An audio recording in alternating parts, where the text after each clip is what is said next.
mumanirizaako yonna gye musinzira okubeera nga ate mugoberera ku Fahad Pro UG ye YouTube channel gy'oliko. Mbebaza okubeera nga ate buli kye mbateerayo ate mukigoberera ate mu ngeri eya maridadi sana. Abaana balabirawo mu ggwanga erya Saudi Arabia mwebale kubeera nga ate mugoberera. Abaana balabirawo ate abalabira mu ggwanga erya Qatar, United Arab Emirates wamu ne Buwarabu yonna mwebale kubeera nga ate mulaga support wamu n'okugoberera. Ate abalabira mu ggwanga Uganda nammwe mukola kyamaanyi nnyo wamu n'abalabira ate mu nsi za Europe nga America, UK n'ensi endala nnyingi nnyo.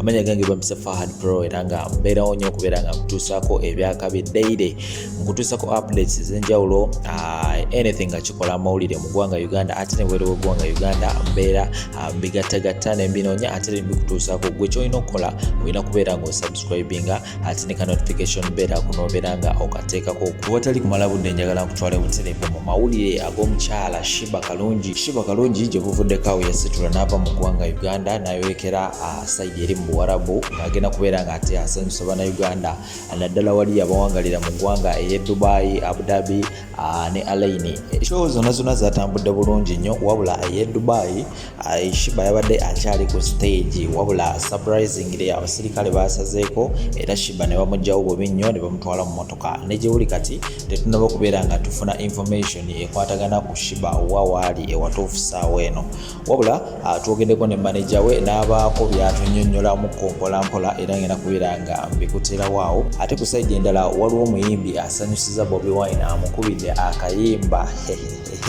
olunaku olwaliro lwensoza okubeera nga ndaba Bobi Wine nga akwata mu musawo. Omuyimbi nnono akubidde Bobi Wine akayimba era Bobi Wine asanyuse nnyo n'abeera nga ate amuliisa ku $, amufuuye $, empya n'enkadde awo. Ngenda kubeera nga nako akatambi nkakuteerawo awo. Ate mawulire amalala olunaku olwaliro birthday y'omuwala era nga ono ye muwala wa Bobi Wine amanyikiddwa nga Shalom Namagembe. Shalom Namagembe olunaku olwaliro aweza emyaka egy'obukulu 14 era nga leero birthday ye tumwagaliza ate birthday ennungi ennyo. Ate kusajja endala tugenda kubeera nga tutunuulira ekiri mu ggwanga lya Burkina Faso. Burkina Faso eno y'ensi ndowooza mu Africa eyakafuna abapresidenti abayitirivu mu mwaka gumu.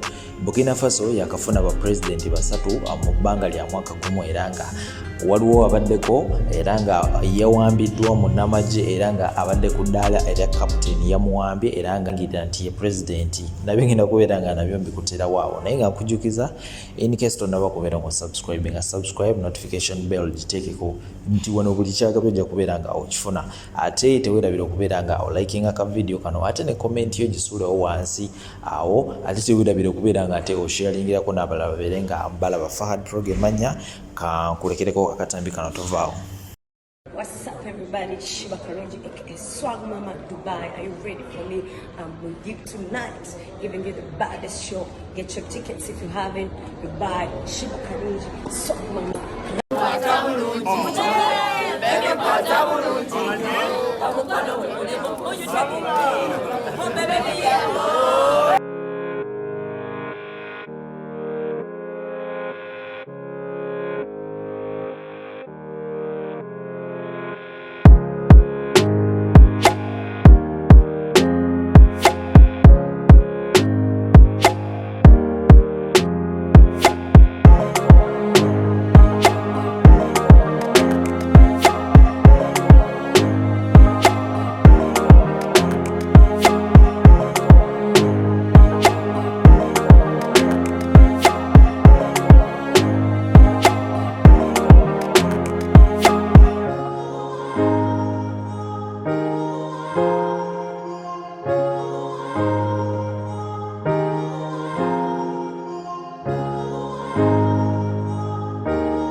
A lot of rumors have been going on nga bagamba Queen Sheba we yamaze okuyimba bamusibye tiyagenze n'aba CID, which information is not true.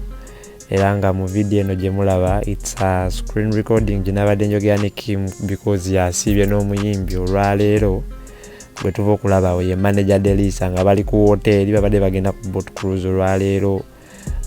Ku Monday yebadde ina Queen Sheba agenda kufuluma olunaku lw'enkya ku Tuesday.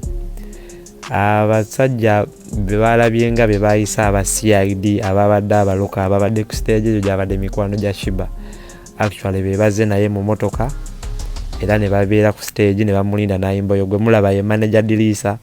Singa Sheba babadde bamusibye manager Delisa teyandibadde awo because wano batudde bali wabweru balinda Sheba ali mu hoteli ali kwambala ajje then bagende to the boat cruise that they are supposed to go attend. Awo manager Delisa yabadde kuba nabadde mubuuza nti bagamba Queen Sheba bamusibye aba CID ng'agamba si bituufu. Just for a screen recording eno teyafunye ddoboozi tebakkiriza ano ku recording era tejjirako ddoboozi kyeyabadde agezaako confirming awo. And then munatunulya video eno gyeggwera abasajja be bagamba aba CID abaloko mikwano gya Sheba nabo babadde wawo mu video because babadde bonna bagenda ku boat. Kim nabo yabatulaze. So literally what happened, beba abaloko be bagamba be bayisa aba CID abasajja abo si baloko gyabadde mikwano gya Sheba era bamulinze paka we yamaze okuperforminga. Ekyabaddewo nti we yamaze okuperforminga abantu bakuŋŋaanye bangi nga bagala okwekubya ebifaananyi naye. So okugezaako okustopinga abantu okweyongera okubeera abangi, the only solution was kubagamba nti CID eri kumugjawo emutwala bwe batyo n'atambula n'abasajja abo abaloko abawarabu bawa n'ababadde mu makanzu ne bagenda naye paka ku motoka n'abawo because management yabadde eyagala abantu bafulume mu kifo nga batandise n'okugyako amataala nga Sheba amaze okuyimba ate nga buli omu ayagala kwekubya naye ekifaananyi. So Sheba si musibe, she's fine.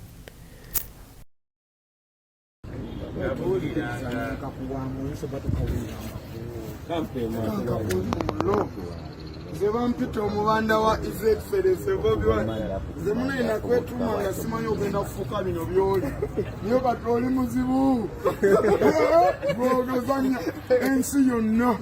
Tulina weta ono omubanda yakikuba. Myaka byonna Mukama yabikola kugamba His Excellency Bobi Wine yabikola. Mukama yaba yakuteekawo dda. Tojja kuba ky'olina okuba. Yudani magic oyimanyi. No mwana yennyini oyimanyi. Kana kayimba bakaisa kuli vino. Sijamu kubaako katuli. Bakaita kuli vino Mukama wange. Nakakubira gwe mu biseera biri. Katonda kulonda. Kale bwatyo omununuzi w'ensi Mukama Katonda amaze n'amutooleka.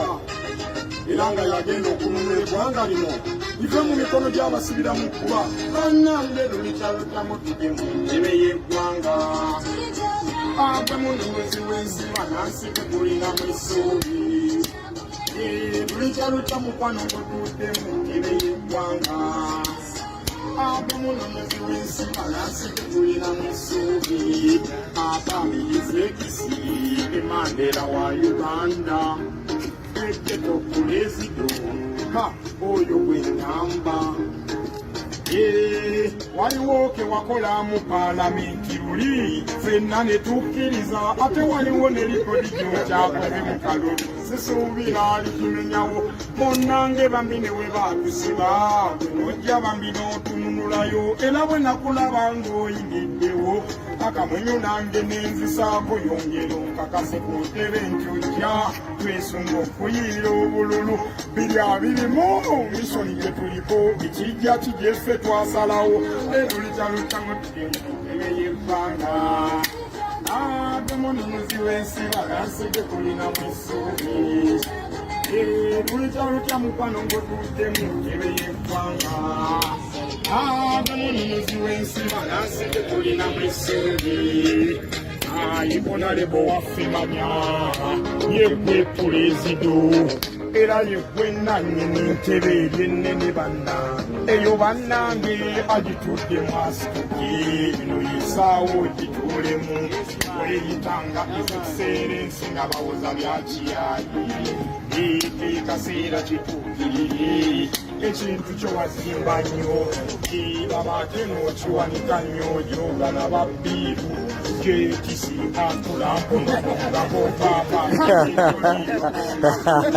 laba ne fastinedi babyatuula n'abakweba wano laba kakyayonga ne kabaka ate bwoba oli kaakiraba onoosomera namu abadde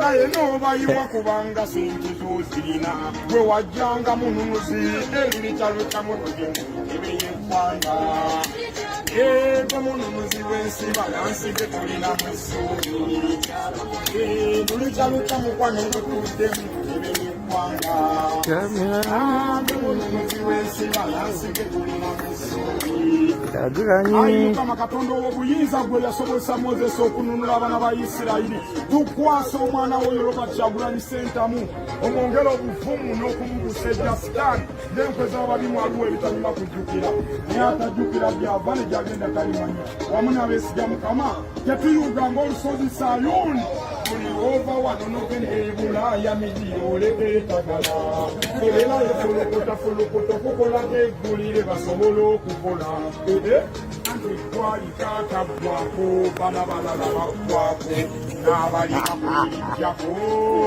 bakakana wabalagako eniyopene we bali balapalanya oli mawambuze owatuuka agwelijjako oyo bwentya gwenneewuunya abeera atomedde mukatyabanibepika mukata omwana akatyakakwate anti mulemeko abavubuka naffe twagala twebereremu tulinze lwolilayina tukula emiziro okufuna owaffe akasosola amawanga oba eddiini botyoli bootuzadde bannange tulitalutamuedemuereyeggwanga Bobi Wine mwana wekaawo mwana wa maama tukalindiridde lwejaluta mukwano ngotuddemu akukwesumba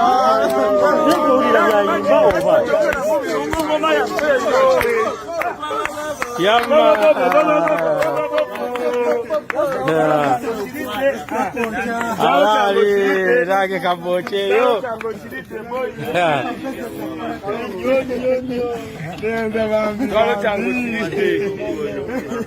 avula zungu muwe zungu